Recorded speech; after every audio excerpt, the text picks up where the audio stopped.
sont où ces masques? Ils arrivent quand? Où sont ces masques? Où sont-ils passés? Quand vont-ils être livrés et seront-ils livrés en nombre suffisant? Des usines françaises qui tournent à plein régime. Des masques produits en masse et intégralement réquisitionnés par l'État pour faire face à la pénurie. Il y a un mois pourtant, le ministre de la Santé était formel. Le pays n'avait selon lui pas de problème de réserve.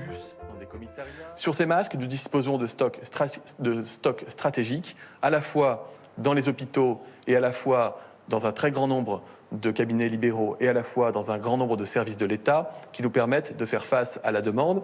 Je le répète, nous n'avons pas de malades ce soir sur le territoire national. Il n'y a donc aucun problème d'accès à ces masques pour toutes celles et ceux qui en ont besoin.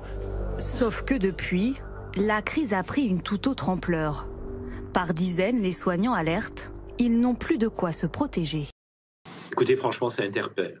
Ça interpelle qu'un pays comme la France, qui est quand même une puissance mondiale au niveau économique, qui est surtout un phare en termes scientifiques et médicaux, ça interpelle vraiment que nous attaquions cet épisode de Covid-19 sans les moyens nécessaires pour nous protéger. Il y a des déclarations et puis il y a des masques qui n'arrivent pas. Et c'est désespérant.